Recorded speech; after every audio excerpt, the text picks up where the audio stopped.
নমস্কাৰ ছাত্ৰ-ছাত্ৰীসকল, তোমালোকক এএমএছ লাৰ্ণিং ইউটিউব চেনেললৈ স্বাগতম জনাইছোঁ।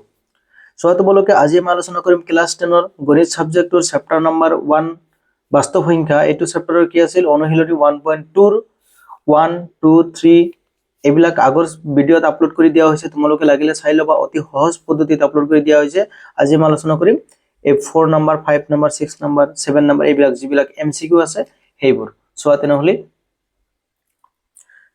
Number 4 চোৱা কি কৈছে, এটা অশূন্য পৰিমেয় সংখ্যা আৰু এটা অপৰিমেয় সংখ্যাৰ পূৰণফল কি হ'ব? সদায় পৰিমেয়, অপৰিমেয়, সদায় পৰিমেয়, সদায় অখণ্ড সংখ্যা, পৰিমেয় বা অপৰিমেয় সংখ্যা কোনটো হ'ব? ইয়াৰ পৰা আমি এটো আলোচনা কৰিম।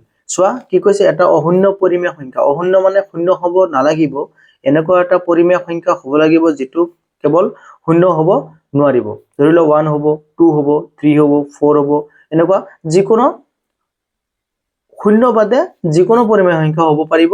আকৌ কি কৈছে, এটা অপৰিমেয় সংখ্যা। আকৌ কৈছে যে এটা অপৰিমেয় সংখ্যাৰ লগত যদি আমি অশূন্য বা শূন্য বাদে আৰু বাকি যিবিলাক পৰিমেয় সংখ্যা আছে সেইবিলাক যদি পূৰণ কৰো তেতিয়া হলে আমাৰ কি হ'ব? এটো আসলতে কোনটো শুদ্ধ হ'ব এটো আমি ওলাব লাগিব। চোৱা তেনেহলে যদি 2 ৰ লগত আমি অপৰিমেয় সংখ্যা তোমালোকে জানা যে কি আছিল? যিবিলাক মৌলিক সংখ্যা ৰুট ওভাৰ আছিল 2 ৰুট ওভাৰ 3, মানে যিবিলাক সংখ্যাৰ ওপৰত ৰুট ওভাৰ থাকে আৰু ৰুট ওভাৰ বিলাক আমি ইয়াৰ পৰা গুচাই দিব নোৱাৰো, তেতিয়া হলে তেনেকুৱা সংখ্যা কি কয়? মৌলিক সংখ্যা বুলি কোৱা হয়। আৰু এই মৌলিক সংখ্যা নহয়, অপৰিমেয় সংখ্যা বুলি কোৱা হয়। তেনেহলে এই অপৰিমেয় সংখ্যাৰ লগত যদি আমি 2 পূৰণ কৰো, 2 * ৰুট ওভাৰ 3, তেতিয়া হলে এটো আমি পূৰণ কৰিলে কি হ'ব? একো পূৰণ নহয়, কেৱল এনেকৈ হৈ থাকিব 2 ৰুট ওভাৰ 3। গতিকে আমি এটোক আমি কি ক'ব পাৰিম? যে এটো এটা অপৰিমেয় সংখ্যা। সেইকাৰণে চোৱা ইয়াত কি আছে? সদায় অপৰিমেয়, গতিকে এটোই হ'ব সদায় অপৰিমেয়। তাৰপিছত চোৱা 5 নম্বৰটো কি আছিল? Root over 5 plus root over 3 plus root over 2। এই স্বাভাৱিক সংখ্যা, এটা স্বাভাৱিক সংখ্যা, এটা অখণ্ড সংখ্যা, এটা পৰিমেয় সংখ্যা, এটা অপৰিমেয় সংখ্যা। দেখাতে তোমালোকে চাবা যে 5 3 এইবিলাক হল কি? মৌলিক সংখ্যা, আৰু এইবিলাক আমি ভাঙিব নোৱাৰিম। সেইকাৰণে কি ৰুট ওভাৰ হৈ আছে। আৰু গতিকে যদি মৌলিক সংখ্যা ৰুট ওভাৰ থাকে তেনেহলে সেই সংখ্যাটো সদায় কি হয়? অপৰিমেয় সংখ্যা হয়। গতিকে এটো কি হ'ব? অপৰিমেয়। ডি নম্বৰটো অপচন। তাৰপিছত চোৱা নম্বৰ 6 নম্বৰত চোৱা কি কৈছে? 6 নম্বৰত চোৱা এ যুক্তি ই উক্তি কৈছে কি? Root over 2 plus root over 5 এটা অপৰিমেয় সংখ্যা। চোৱা দুটাই মৌলিক সংখ্যা, আৰু দুটাই মৌলিক সংখ্যা যেটো ৰুট ওভাৰ হৈ আছে আৰু প্লাস হৈ আছে, পূৰণ থাকিলে বেলেগ কিবা আছিল, যেহেতু প্লাস হৈ আছে তেনে দুটা অপৰিমেয় সংখ্যা প্লাস হলে সদায় কি হ'ব? অপৰিমেয় হয়। গতিকে এটো শুদ্ধ। তাৰপিছত কি কৈছে? যদি পি আৰু কিউ মৌলিক ধনাত্মক অখণ্ড সংখ্যা, পি আৰু কিউ মৌলিক ধনাত্মক অখণ্ড সংখ্যা, তেনেহলে কি হয়?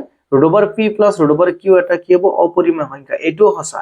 তাৰ মানে কি? চোৱা যদি পি আৰু কিউ মৌলিক ধনাত্মক অখণ্ড সংখ্যা, মৌলিক আৰু ধনাত্মক অখণ্ড সংখ্যা, আৰু ৰুট ওভাৰৰ ভিতৰত থাকিলে ধৰি লোৱা ধনাত্মক, ধৰি লোৱা 2 প্লাস ৰুট ওভাৰ 3, তেনেহলে অলপ আগত আমি যেনেকুৱা পালো root over 2 plus root over 5 এটো কি? অপৰিমেয়। আৰু তেনেহলে এটোও কি?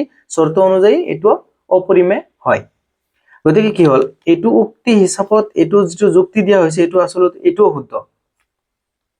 দুটাই শুদ্ধ হলে তেনেহলে কোনটো হ'ব? এই অপচন কোনটো হ'ব? এ, অপচন এ। উক্তি এ আৰু যুক্তি দুটাই সত্য, আৰু যুক্তি উক্তিৰ শুদ্ধ ব্যাখ্যা এটোই হ'ব। তাৰপিছত চোৱা নম্বৰ 7 ত কি কৈছে? চোৱা উক্তি এ ৰুট ওভাৰ এ এটা অপৰিমেয় সংখ্যা। ৰুট ওভাৰ এ কি কৈছে? ধৰি লোৱা ৰুট ওভাৰ এ কৈছে অপৰিমেয় সংখ্যা। আৰু কি কৈছে? চোৱা যেতিয়া এ এটা মৌলিক সংখ্যা হয়, তাৰমানে এ যদি মৌলিক হয় তেতিয়াহলেহে ৰুট ওভাৰ এ অপৰিমেয় হ'ব। আৰু যদি মৌলিক সংখ্যা নহয়, ধৰি লোৱা ৰুট ওভাৰ 4 হৈ আছে, তেনেহলে ৰুট ওভাৰ 4 মানে কি? 2, গতিকে পৰিমেয় হৈ যাব, কিন্তু এটো অপৰিমেয় নাথাকিব। এইকাৰণে কি ৰুট ওভাৰ এ টো যেতিয়া মৌলিক সংখ্যা হয় তেতিয়াহলে কি হ'ব? ৰুট ওভাৰ এ অপৰিমেয় সংখ্যা হৈ যাব। তাৰপিছত যুক্তি আৰ, যিকোনো মৌলিক সংখ্যাৰ বৰ্গমূল এটা অপৰিমেয় সংখ্যা হয়। যিকোনো মৌলিক সংখ্যাৰ বৰ্গমূল এটা অপৰিমেয় সংখ্যা হয়। এটো সঁচা।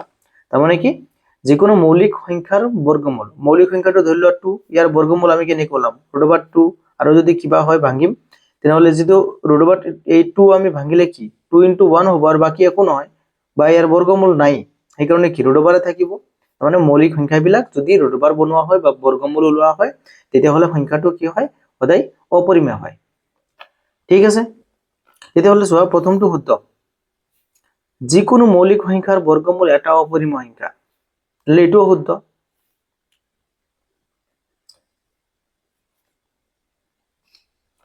তেনেহ'লে চোৱা অপচনবিলাক চাম আমি এ উক্তি আৰু যুক্তি আৰু দুয়োটাই সত্য আচলতে কি এইটোও সত্য আৰু এইটোও সত্য দুয়োটাই সত্য আৰু আৰ উক্তিৰ শুদ্ধ ব্যাখ্যা এইটো তেনেহ'লে এইটোৱে হ'ব শুদ্ধ ব্যাখ্যাটো যেহেতু ৰুট ওভাৰ এ এটা অপৰিমেয় সংখ্যা যেতিয়া এ এটা মৌলিক সংখ্যা হয় যিকোনো মৌলিক সংখ্যাৰ বৰ্গমূল যেহেতু অপৰিমেয় সংখ্যা গতিকে এইটোৰ লগত এইটোৰ মিল আছে আৰু এইটো যুক্তি সাপেক্ষে এইটো উক্তি শুদ্ধ হয় ঠিক আছে গতিকে দুয়োটাৰ লগত এইটো এটা আনটোৰ লগত কি আছে সম্পৰ্ক আছে গতিকে এ হ'ব তাৰ পিছত চোৱা 8 নম্বৰ